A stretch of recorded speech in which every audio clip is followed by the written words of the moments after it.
दोस्तों, स्वागत है आपका मेरे YouTube चैनल में। और ये जो आज का ब्लॉग है ये मैंने बहुत पहले बनाया था, बट उस वक्त मैं ब्लॉग नहीं करती थी, तो उस वक्त ये बनाया हाउस हिंदी कौशल जूनियर सेक्शन में, और बोधी का भी है इसमें। तो पहले हिंदी का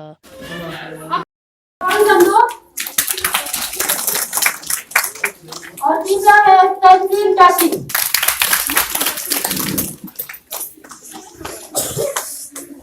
मैं आशा करती हूँ कि इस भाषण कौशल प्रतियोगिता को आप ध्यानपूर्वक सुनेंगे।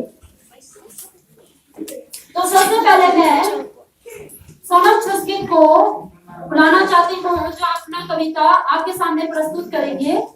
सोनम छुस्की, और उनकी कविता का नाम है सर्दी आई।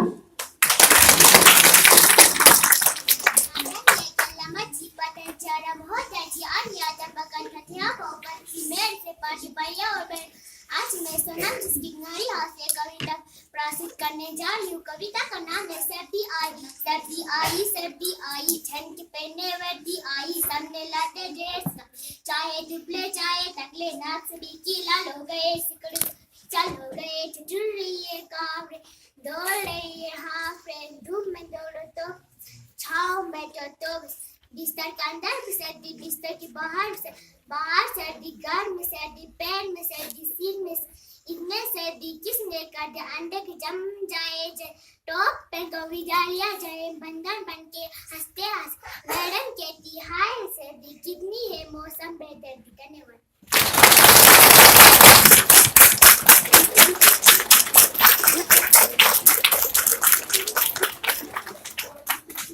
धन्यवाद सोनम छुस्की। आशा करती हूँ आप सबको ये कविता पसंद आई होगी। दूसरा मैं कैलाश हाउस से संदीप पाठक को बुलाना चाहूंगी। वो भी आपके सामने एक कविता पेश करेगी। कविता का नाम है सर्दी आई।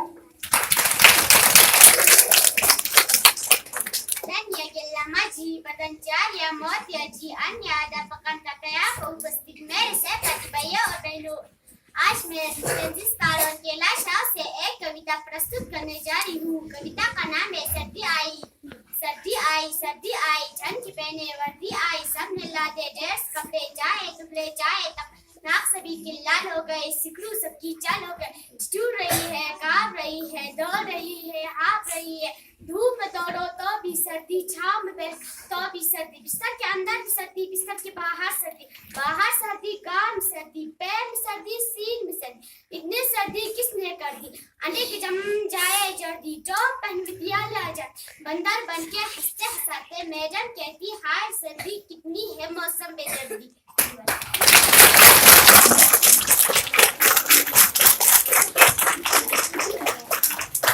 धन्यवाद पादन। अब मैं आपके सामने नारी हाउस से पद्मा सेवक को बुलाना चाहूंगी, जो आपके सामने एक कविता रखेंगे। कविता का नाम है लक्ष्य।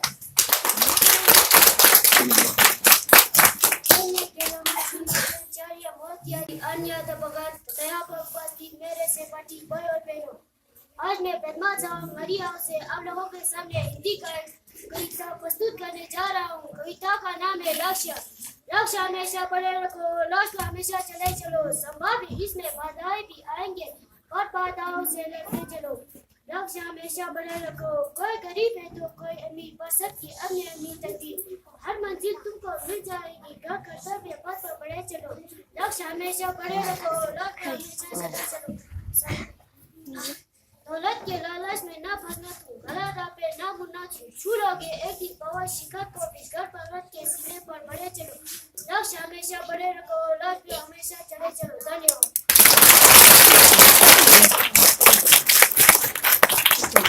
धन्यवाद पद्मा सेवक। अब मैं कैलाश हाउस से जवाब संडू को बुलाना चाहूंगी।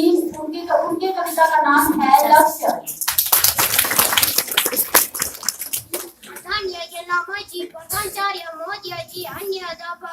तथा यहाँ पर उपस्थित मेरे सहपाठी भाई और बहनों, आज मैं जवाब संडू कैलाश हाउस की तरफ से एक कविता प्रस्तुत करने जा रही हूँ। कविता का नाम है लक्ष्य। लक्ष्य हमेशा बड़े रखो, लक्ष्य हमेशा बड़े रखो, लक्ष्य पर हमेशा चले चलो, संभव है इसमें बाधाएं भी आएंगी, पर बाधाओं से लड़ते चलो, लक्ष्य हमेशा बड़े रखो। कोई गरीब है तो कोई अमीर, पर सबकी अपनी अपनी तकदीर, हर मंजिल तुमको मिल जाएगी, कर कर्तव्य पथ पर चले चलो, लक्ष्य हमेशा बड़े रखो। दौलत के लालच में न फंसना तुम, गलत राह पर न मुड़ना तुम, छू लोगी एक दिन पर्वत शिखर को भी, हर कर्तव्य पथ पर चले चलो, लक्ष्य हमेशा बड़े रखो, लक्ष्य हमेशा बड़े रखो, लक्ष्य पर हमेशा चले चलो। धन्यवाद।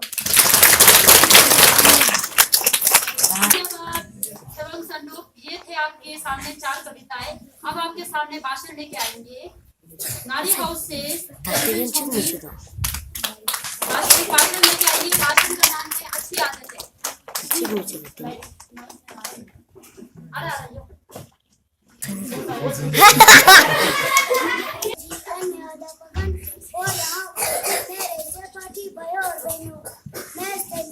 नारी हाउस की तरफ से आप लोगों के सामने एक भाषण प्रस्तुत करने में अच्छी आदत है।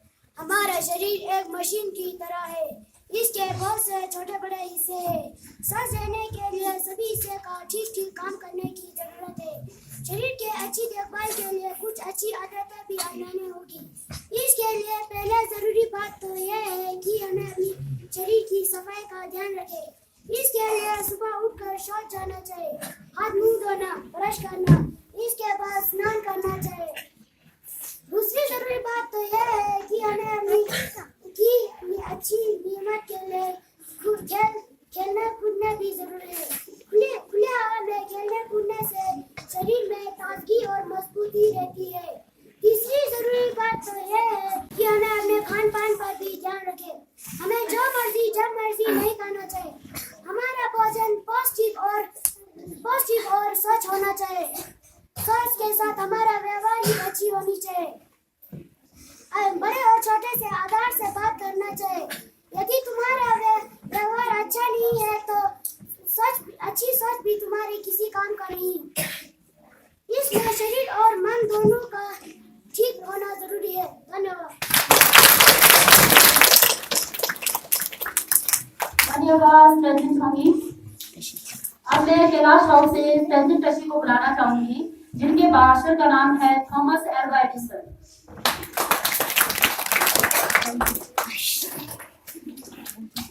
आदरणीय गेलामाजी, पतंचार्य महोदय जी, अन्य अध्यापक और यहाँ उपस्थित मेरे सहपाठियों, भाई और बहनों, आज मैं तंजिन टशी कैलाश हाउस की तरफ से आप लोगों के सामने एक भाषण प्रस्तुत करने जा रहा हूँ। मेरा भाषण थॉमस एल्वा एडिसन के बारे में है।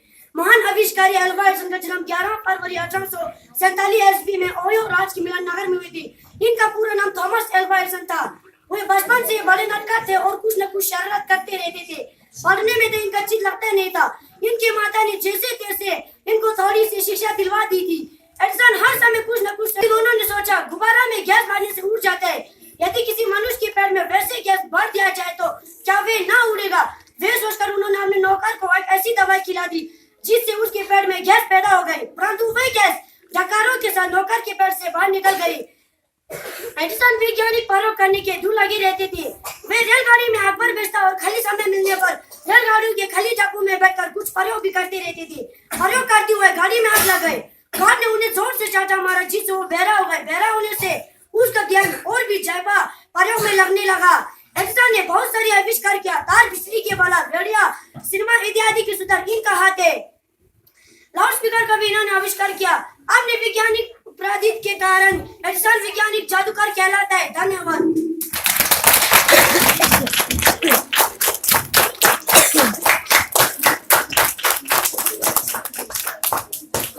धन्यवाद तंजिन टशी। अब कुछ ही देर में आपको परिणाम घोषित कर दिया जाएगा। तब तक लोफेल आपके लिए एक सॉन्ग लेके आएंगे। लोफेल आ जाइए।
जोरदार ताली बजाइए इसके लिए।